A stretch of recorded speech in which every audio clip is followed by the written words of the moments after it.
depressão vai muito além da tristeza. É um sofrimento profundo que afeta milhões de pessoas no mundo todo. Mas o que causa a depressão? Apesar de muito estudada, seus mecanismos ainda são pouco compreendidos. É como um grande quebra-cabeça, com peças vindas de diferentes áreas do conhecimento. A biologia investiga neurotransmissores e genes. Seria uma falha na química do cérebro? A psicologia analisa traumas e padrões de pensamento. Será que a forma como interpretamos o mundo nos enfraquece emocionalmente? Essa complexidade decorre, entre outros fatores, do fato de a depressão estar profundamente vinculada não apenas à fisiologia cerebral, que por si só representa um desafio monumental, mas também a aspectos subjetivos intrínsecos à experiência humana. Não surpreende, portanto, que uma cura, no sentido mais abrangente da palavra, ainda pareça distante. Estabelecendo um paralelo com a astronomia, astrônomos costumam afirmar que sabemos mais sobre a aparência da galáxia de Andrômeda do que sobre a nossa própria Via Láctea. Isso se deve ao fato de estarmos imersos nela, o que torna difícil obter uma visão externa e completa. Analogamente, para nós, seres humanos, compreender um fenômeno tão enraizado em nossa própria natureza, como a depressão, a partir de nossa própria perspectiva, representa um desafio considerável. Essa imersão nos oferece uma vivência direta do problema, mas ao mesmo tempo impõe limites à sua apreensão plena e objetiva. Neste vídeo propomos, de forma estritamente didática, explorar o que já se sabe sobre a hipótese monoaminérgica de origem da depressão. Não se preocupe com o termo difícil. A explicação é simples. No entanto, é fundamental reconhecer que, por mais promissora que seja essa via de compreensão, ela ainda está longe de fornecer todas as respostas que buscamos. Além disso, como já foi dito anteriormente, não podemos reduzir um processo de sofrimento emocional da psique humana, como a depressão, apenas a processos químicos. A hipótese monoaminérgica.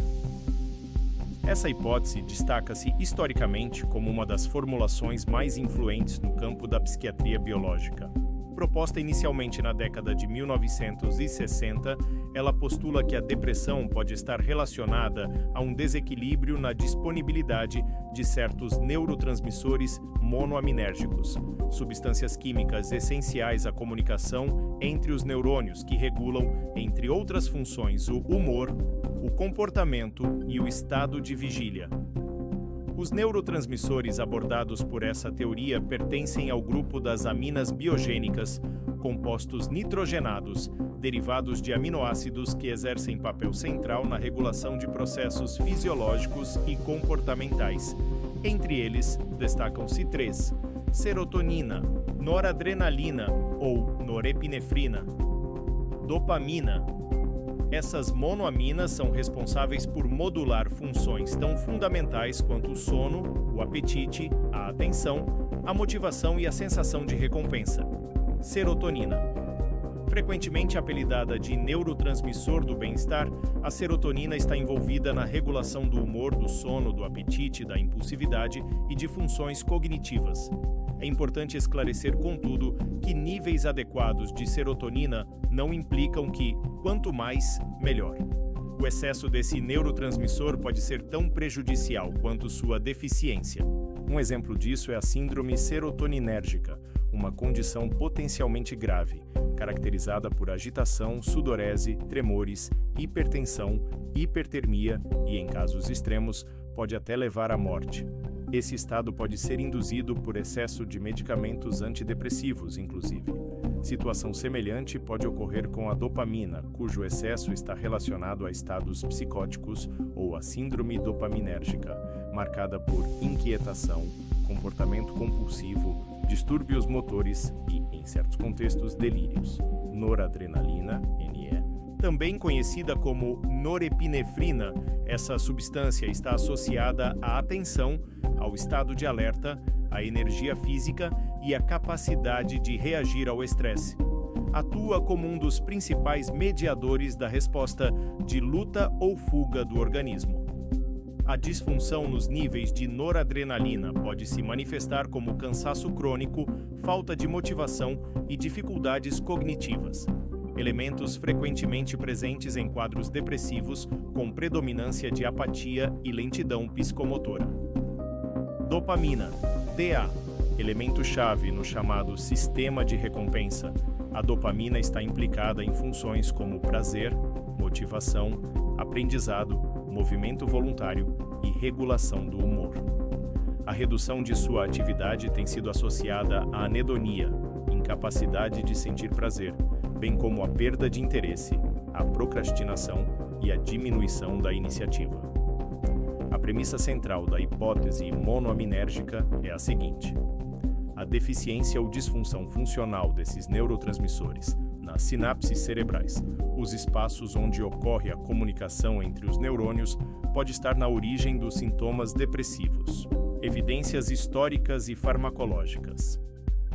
Essa hipótese não surgiu no vácuo teórico, mas foi construída a partir de observações clínicas e descobertas farmacológicas.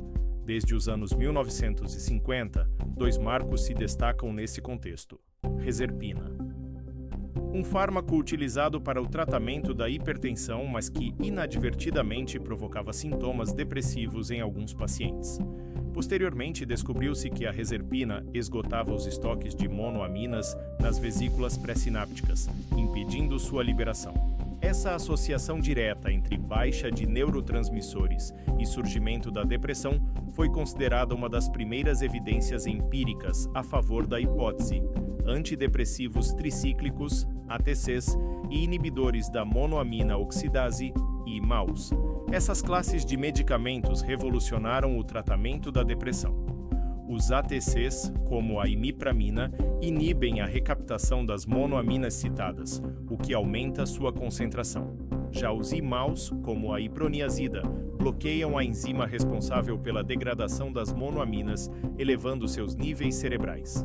A eficácia desses fármacos sugeria, ainda que indiretamente, que a correção do desequilíbrio monoaminérgico poderia aliviar os sintomas depressivos.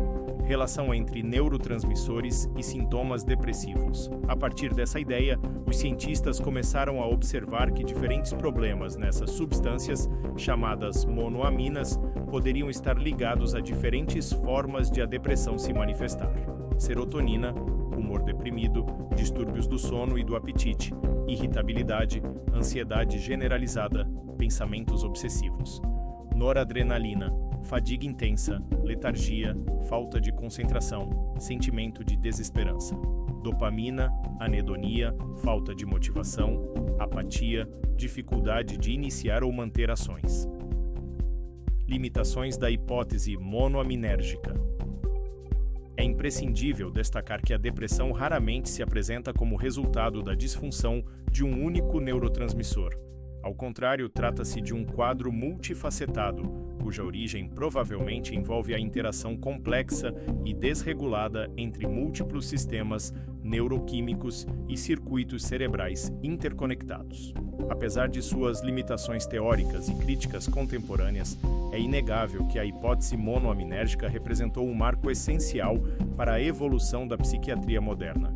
Essa teoria forneceu os alicerces conceituais que permitiram o desenvolvimento dos primeiros antidepressivos eficazes e pavimentou o caminho para as gerações subsequentes de medicamentos.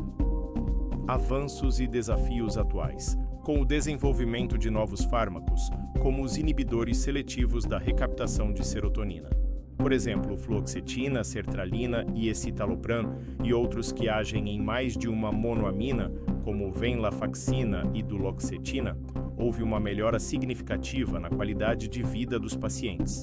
Muitos puderam retomar suas atividades sociais, profissionais e afetivas de maneira mais funcional, o que ampliou o reconhecimento da depressão como uma condição tratável, embora ainda desafiadora.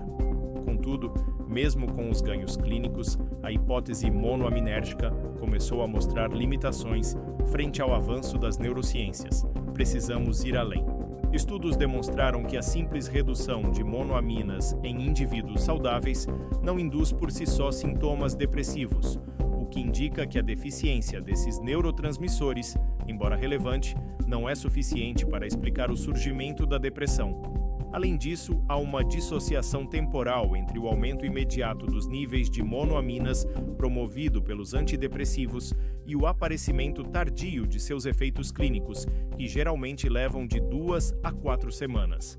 Isso sugere que os benefícios terapêuticos não estão diretamente relacionados apenas ao aumento dos neurotransmissores, mas sim a alterações adaptativas mais complexas, como a modulação da expressão gênica, da neuroplasticidade e da conectividade neuronal em regiões como o hipocampo e o córtex pré-frontal. Também se tornou evidente que muitos pacientes não respondem adequadamente aos tratamentos baseados apenas na modulação das monoaminas e um número expressivo apresenta recaídas, resistência ao tratamento ou efeitos colaterais limitantes. Essa realidade impulsionou a busca por novos modelos explicativos e terapias alternativas, incluindo o estudo de sistemas glutamatérgicos e vias inflamatórias.